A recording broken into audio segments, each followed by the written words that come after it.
Добро пожаловать в Порто, самый живописный городок Португалии. В общем, мы в Порто, и в Порто есть Uber, и у Uber есть опция под названием «Зеленый Uber», Zero Emissions Uber.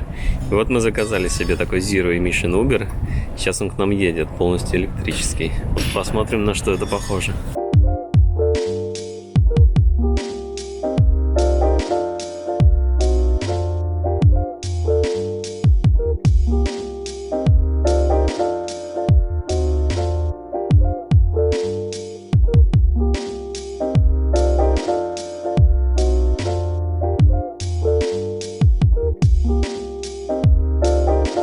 Thank you. Приехали учиться печь пасты де ната. Немножко про паште де натас. Вот эти вот португальские пирожки, которые принято употреблять утром вместе с чашкой крепкого эспрессо. Традиционно это была такая пища бедняков, которая делалась из муки, сахара и желтков яиц. Белки использовались для накрахмаливания монастырских нарядов, а все остальное просто выкидывали. Тогда монахи одного из монастырей неподалеку от Лиссабона придумали использовать все это для выпечки дешевых, но очень сытных и вкусных пирожков. За эти пару часов мы успешно готовим несколько десятков пашты де натас с нуля, включая слоеное тесто и начинку.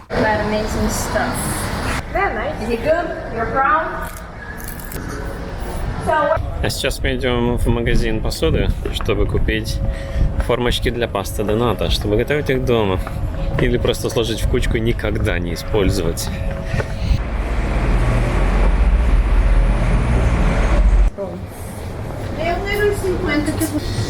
Вау. А, ты нашла? Вот они. Make some pasta de natas.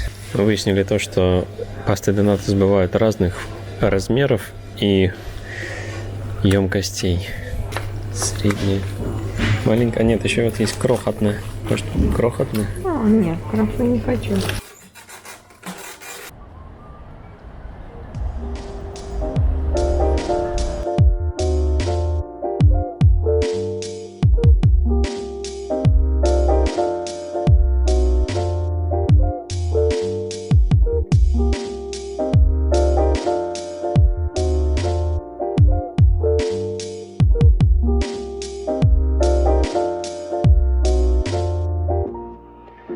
Doesn't make you happy, you're doing the wrong thing. Because it's fun. And if you can do things all your life that make you happy. Добираемся до побережья с разноцветными домиками и, конечно же, мостом дома Луиса I.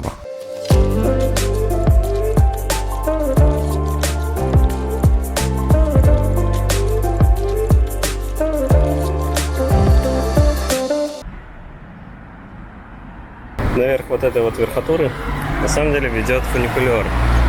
Сюда можно заехать за 2,5 евро с человека. Но мы решили, что нам нужно растрясти все эти пирожки, которые мы тут активно потребляем. Поэтому мы идем пешком. Мы идем пешком по мосту. Вот туда, да. Вот именно туда.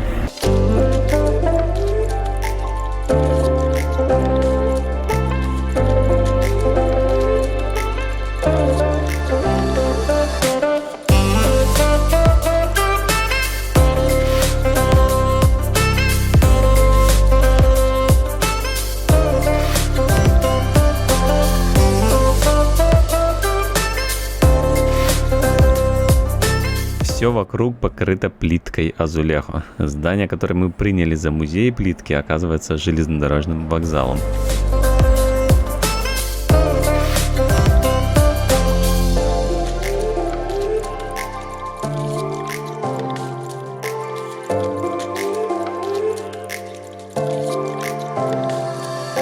В общем, мы только что зашли на железнодорожный вокзал, а там такое. Несмотря на то, что все немножко сломано, кругом красивая плиточка, рукотворная, везде красота. Сейчас мы пройдемся по мосту, по вершине моста, того самого моста, на который мы поднимались с утра. Теперь наверху, и сейчас будем обозревать город. Уникальное сооружение, построенное 150 лет назад с гигантской аркой от одного гранитного берега до другого. Уникальность его еще в том, что мост двухпалубный. Реку можно пересечь как по верхней части арки, так и по нижней. Сверху еще проходят симпатичные желтые трамваи, которые на самом деле местное метро, и они уходят под землю в центре города.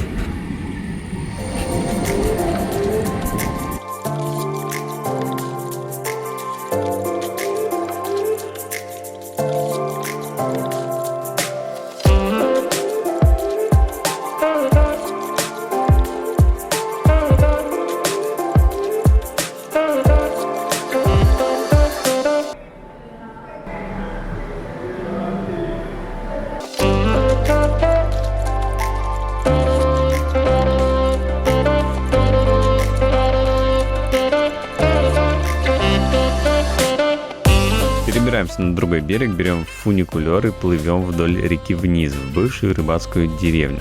Теперь здесь, конечно же, разные питейные заведения, а также местный стрит-арт.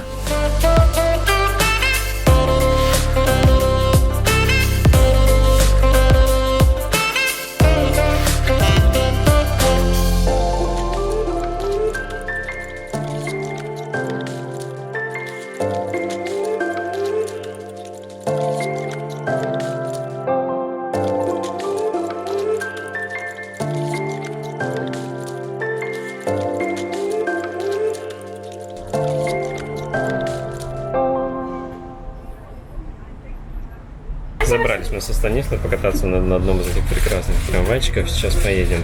Не знаем, правда, куда. Возможно, в сторону дома, но может быть и нет. Возможно, в музей трамваев. Airbnb, в котором мы остановились, находится в районе под названием Фоз.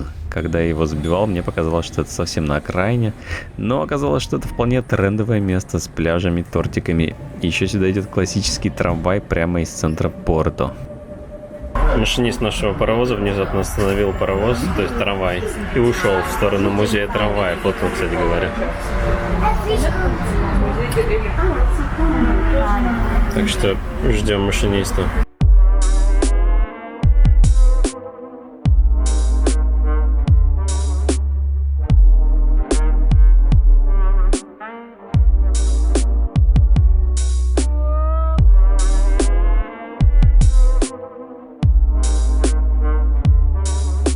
Сегодня у нас особенная программа. Сегодня мы идем в музей трамваев города Порто. Учитывая мою персональную страсть к общественному транспорту, мы никак не могли пройти мимо музея трамваев Порто. Огромнейшее пространство, которое когда-то было главной электрической станцией города. Именно отсюда раздавали электричество для всех трамвайных линий.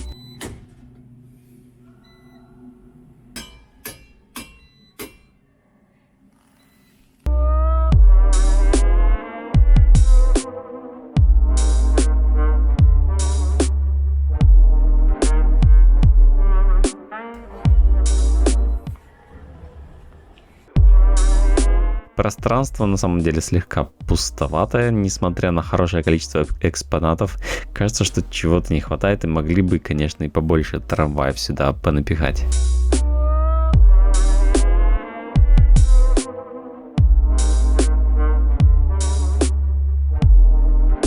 Музей в итоге оказался довольно скромным, но мы прикупили открыточек.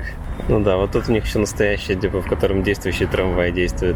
Я так понимаю, если думать, что часть музея, если думать, что часть музея это, собственно, те трамвайчики, по которым все еще можно реально кататься, то, в общем, не так и плохо живой, типа, experience.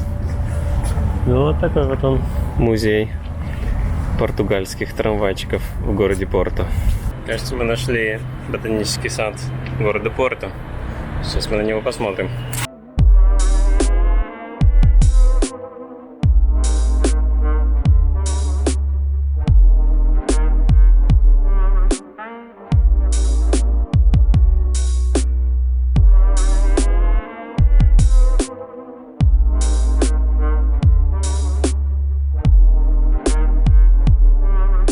Гуляем по ботаническому саду Порто, перекусываем в местном вегетарианском ресторанчике и затем идем на местное метро, чтобы добраться до центра. Пробуем местное метро.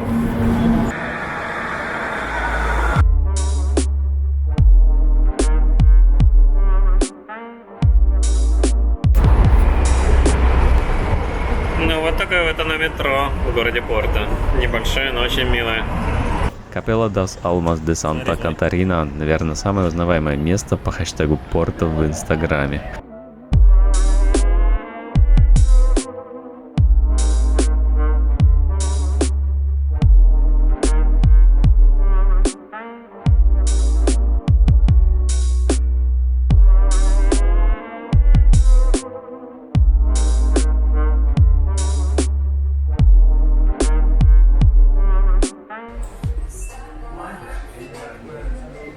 Прикупить книг, настоящих книг, напечатанных на бумаге, это другая наша страсть во время путешествий. И вот Livraria Lello, книжный магазин Порто. Один из самых старых магазинов Португалии, стоит здесь, на вот этом месте с 1869 года. Попасть в него непросто, конечно же, нужно постоять в очереди, но еще нужно для входа купить билет. Для этого, конечно же, есть отдельный магазин за углом, там тоже есть очередь, билет стоит 5 евро. Но на самом деле эти 5 евро вернут, если вы купите книгу, то есть будет такая скидка на эти самые 5 евро. Гениальнейшая идея, чтобы люди не просто инстаграмили, но и что-то покупали и, может быть, даже читали.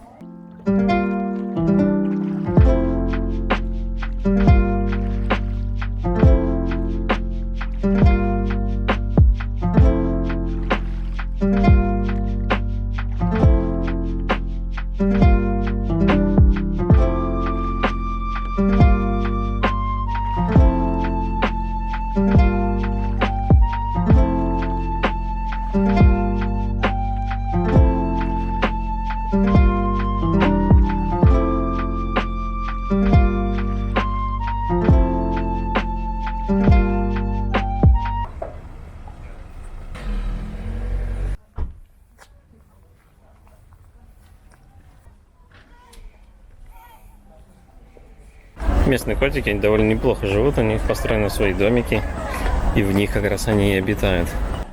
Питаются португальские котики, надо думать, исключительно португальскими сардинами. Вот такой вот он Порто, полный выпечки, котиков и книжек. На этом наше эпичное путешествие по Португалии завершается. Не забудьте посмотреть предыдущие эпизоды, где мы путешествуем по горам Эстрела и старом городе Коимбры. И главное в путешествии по Португалии брать с собой побольше цветной слайдовой пленки.